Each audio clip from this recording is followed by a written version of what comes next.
தொலைவில் நிற்கும் திருமணப்பட்டு விவாகா தி சென்னை சில்க்ஸ்.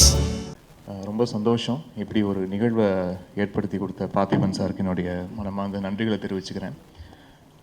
ஆச்சு இத்தனை வருடங்கள் திரைப்பயணம், இசைப்பயணம், think stepping into 23rd இயரா 24th இயர் 23rd இயர்னு நினைக்கிறேன் ஃபிலிம் இண்டஸ்ட்ரிக்குள்ளே. அண்ட் நிறைய பர்த்டேஸ் பார்த்தாச்சு. அதில் நிறைய பர்த்டேஸ் ரொம்ப சந்தோஷமான பர்த்டேஸ் நடந்திருக்கு, கொஞ்சம் சோகமான பர்த்டேஸும் நிறையா இருந்திருக்கு. ஆனால் இந்த பர்த்டே ரொம்ப ஸ்பெஷலாக ஆக்கின இந்த அகிரா டீமுக்கும் பார்த்திபன் சாருக்கும் இந்த டோட்டல் டீமுக்கு என்னுடைய நன்றியை தெரிவிச்சுக்கிறேன். ஏன்னா இப்படி ஒரு செட்டப் நான் எதிர்பார்க்கவே இல்லை சார். நீங்கள் சின்ன லீடு கூட கொடுக்கல, எல்லாமே சர்ப்ரைஸாக தான் இருக்குது. ரொம்ப ரொம்ப நன்றி.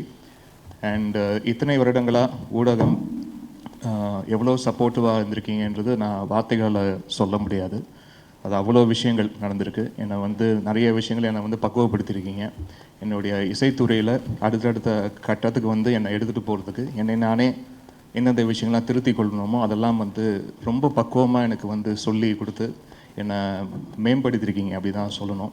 அதுக்கு ஊடகம் நண்பர்கள் அனைவருக்கும் என்னுடைய நன்றியை தெரிவிச்சுக்கிறேன். அண்ட் இந்த ஒரு ஈவெண்ட்டில் அமளி, டாக்டர் நேத்ரா அப்பா கூட இருக்கிறதுல எனக்கு இன்னும் கூடுதல் சந்தோஷம். நிறைய நடந்திருக்கு வாழ்க்கையில், நிறைய இனிப்பான விஷயங்கள், நிறைய கசப்பான அனுபவங்கள் எல்லாமே இருந்திருக்கு வாழ்க்கையில். பட் அதை தாண்டி இந்த இசை அப்படின்ற ஒரு இறை சக்தி தான் என்னை கொண்டு போயிட்டே இருக்குது. ஒவ்வொரு நகர்வும் அதுதான் என்னை இழுத்து கொண்டு போயிட்டே இருக்குது. அப்படி ஒரு நல்ல நிகழ்வாக, ஒரு நல்ல ஒரு கொலாபரேஷனாக நான் இந்த திரைப்படம் பார்க்குறேன். தீம்ஸ் இதில் முதல்ல ஒரு பாட்டு 2 பாட்டு அப்படின்னு ஆரம்பித்த இந்த பயணம் நீங்கள் ஒரு 8 பாட்டு செய்ய வச்சுருக்கு. அவ்வளோ சின்னதாக வேலைகள். அண்ட் முக்கியமாக பார்த்திபன் சாரோடைய அசோசியேஷன் முதல்ல இந்த மாதிரி பண்ணலாம் அப்படின்னு முதல்ல பேசிக் டிஸ்கஷனில் இருந்தபோது நிறைய பேர் ரொம்ப சொன்னாங்க, சார் ஒர்க் பண்ணுறது ரொம்ப டஃப்பாக இருக்கும், கொஞ்சம் பார்த்துங்க அப்படின்லாம் சொன்னாங்க. ஆனால் எனக்கு ஃபஸ்ட்டு ஒரு சாங் 2 சாங் ஒர்க் பண்ணும் போதே தெரிஞ்சது one of the sweetest person I ever worked with. And ஒவ்வொரு பாடலும் ஒர்க் பண்ணும் போதும் அவ்வளோ இன்ட்ரெஸ்டாகவும் அவ்வளோ ஆசையாகவும் இருந்தது.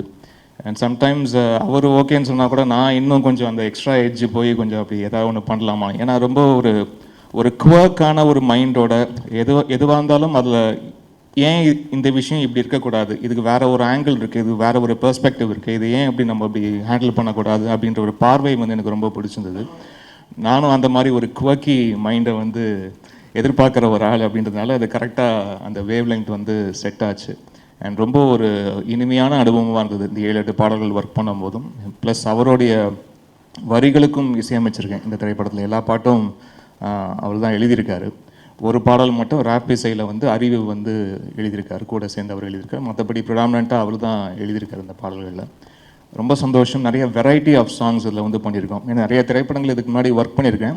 ஜான்ரர் ஸ்பெசிஃபிக்காக இருக்கும். இது ஒரு ஃபோக் மியூசிக்னால் முழுக்க ஃபோக் மியூசிக்காக இருக்கும், இல்லாட்டி முழுக்க ஒரு வெஸ்டர்ன் கிளாசிக்கல் தேவைப்படுறது தான் வெஸ்டர்ன் கிளாசிக்கலாக இருக்கும். ஸோ இந்த மாதிரி எல்லா திரைப்படங்களும் ஒரு பர்டிகுலர் ஜானர் ஸ்பெசிஃபிக்காக இருக்கும். இதில் அப்படி இல்லாமல் கொஞ்சம் கலந்து கட்டி அடிக்கிற மாதிரியான சாங் சுச்சுவேஷன்ஸ் ஏற்படுத்தி கொடுத்துருக்காரு. இது ஏன் இப்படி இருக்கலாம், இது ஏன் இப்படி இருக்கக்கூடாது அப்படின்ற நிறைய கேள்விகள் நிறைய விஷயங்கள் என்னை கிரியேட்டிவ் மைண்டுக்குள்ளே நிறைய ப்ரொவோக் பண்ணுச்சு. அது நிறையா ஒர்க் பண்ணியிருக்கோன்னு நம்புகிறேன் நான். அண்ட் இந்த ஃபர்ஸ்ட் லுக் லான்ச், இந்த ஒவ்வொரு விஷயமும் இந்த படத்துக்கு சம்மந்தமாக நடக்கிற ஒவ்வொரு சின்ன நிகழ்வும் இருக்கட்டும், சின்ன நகர்வாக இருக்கட்டும், அது ரொம்ப கான்சென்ட்ரேட் பண்ணி அவ்வளோ ஆசையோடு ஒர்க் பண்ணுறாரு.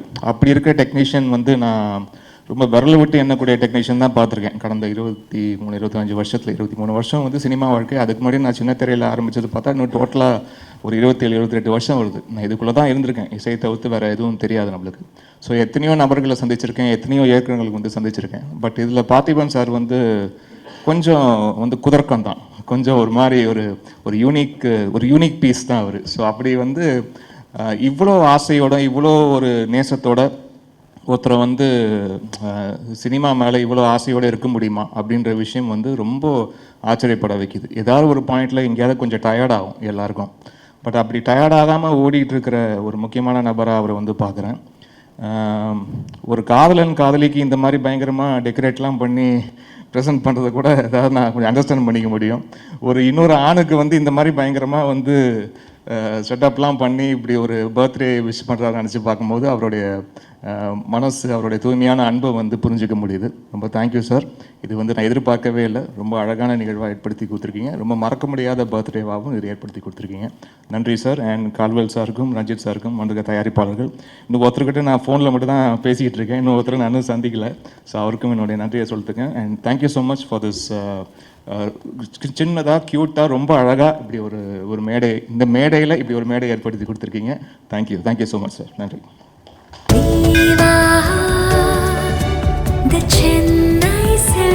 நினைவில் நிற்கும் திருமணப்பட்டு விவாகா தி சென்னை சில்க்ஸ்.